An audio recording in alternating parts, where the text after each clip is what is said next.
बिस्मिल्लाहिर्रहमानिर्रहीम अस्सलाम वालेकुम रहमतुल्लाहि व बरकातुहू। तो आज हम अपने किचन में बनाने जा रहे हैं आलू की चटनी। आलू की चटनी बहुत तरीक़ों से बनती है, लेकिन आज की आलू की चटनी के लिए जो हम मसाला तैयार करने वाले हैं ना, बहुत ही डिफरेंट तरीके से तैयार करेंगे और बहुत ही फ्लेवरफुल बनाएंगे।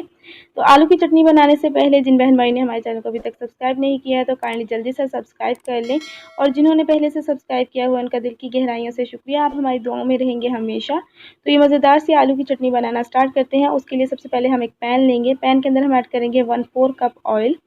ऑयल को हम अच्छे से गर्म होने देते हैं। जैसे ही ऑयल गर्म हो जाएगा हम इसमें डाल देंगे 1 कटोरी बारीक चॉप किया हुआ प्याज। प्याज ऐड करने के बाद हम प्याज़ों को फ्राई करेंगे। प्याज़ों को बहुत ज़्यादा फ्राई नहीं करना है, गोल्डन या गोल्डन ब्राउन नहीं करना है, जस्ट हल्का सा सौटे करना है चटनी के अंदर। तो यहाँ पे प्याज हमारे बहुत अच्छे से सौटे हो गए हैं। तो इस स्टेज पे हम इसके अंदर ऐड कर देंगे 1 चम्मच लहसुन कुटा हुआ।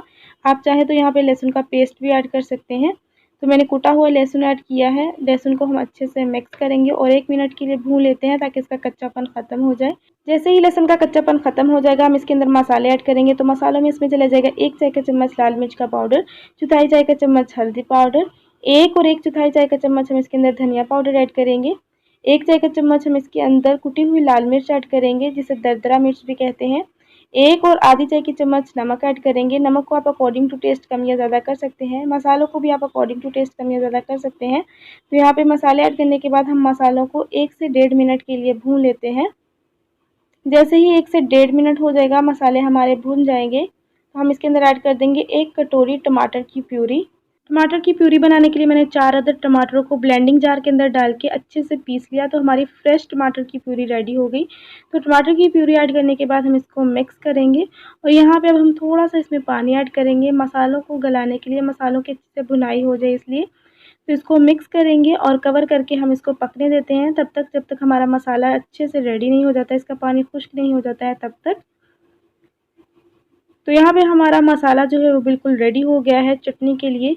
बहुत ही खुशबूदार बना है, पूरे घर में इसकी खुशबू फैली हुई है। तो यहाँ पे हम इसको एक बार मिक्स कर लेते हैं अच्छे से। चटनी के लिए मसाला हमारा बहुत अच्छे से रेडी हो गया है। तो इसके अंदर हम ऐड कर देंगे उबले हुए आलू। तो मैंने 1 किलो आलूओं को अच्छे से उबाल लिया था, थोड़ा सा नमक ऐड करके। तो इसको हम हाथों की मदद से ही मैश करके चटनी के अंदर ऐड करेंगे। आपने आलू का फाइन पेस्ट बना के नहीं इसके अंदर ऐड करना है, वो चटनी खाने में बिल्कुल भी टेस्टी नहीं लगती है। बल्कि आप इसी तरह हाथों के साथ इसको अच्छे से मैश करके मसाले के अंदर ऐड कर लें। हाथों को पहले अच्छे से वॉश कर लीजिएगा। आलू और मसाले को हम यहाँ पे अच्छे से मिक्स कर लेते हैं। आलू और मसाला अच्छे से मिक्स होना चाहिए, यकजान होनी चाहिए सारी चीज़ें, ताकि चटनी खाने में टेस्टी लगे। तो यहाँ पे हम इसको अच्छे से मिक्स करेंगे और उसके बाद हम इसके अंदर ऐड करेंगे थोड़ी सी कटी हुई हरी मिर्चें, थोड़ा सा पुदीना कटा हुआ और थोड़ा सा हरा धनिया कटा हुआ ऐड करेंगे, इसके फ्लेवर को इन्हेंस करने के लिए। और एक चीज़ मैं इसके अंदर लास्ट में ऐड करूँगी जो कि इसके फ्लेवर को और ज़्यादा इन्हेंस कर देगी। तो यहाँ पे हम इसको एक दफ़ा मिक्स कर लेते हैं। सारी चीज़ों को हमने यहाँ पे मिक्स कर दिया है और लास्ट में हम इसके अंदर ऐड कर देंगे 1 चाय के चम्मच के करीब कसूरी मेथी। कसूरी मेथी जब चटनी में ऐड हो जाती है ना, तो इसके फ्लेवर को 4 चाँद लग जाते हैं। तो यहाँ पे हम कसूरी मेथी ऐड करने के बाद इसको अगेन से कवर करेंगे और 5 से 7 मिनट के लिए हम इसको बिल्कुल लो फ्लेम पे दम पे रख देंगे। 5 से 7 मिनट हो चुके हैं, हमारी मज़ेदार सी खुशबूदार आलू की चटनी रेडी हो गई है।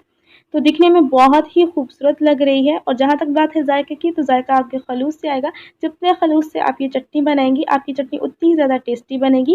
रेसिपी पसंद आई है तो लाइक शेयर कीजिएगा, चैनल को सब्सक्राइब करना मत भूलिएगा। मिलते हैं नेक्स्ट ऐसी ही मज़ेदार सी यूनिक सी रेसिपी के साथ। तब तक के लिए अल्लाह हाफिज़।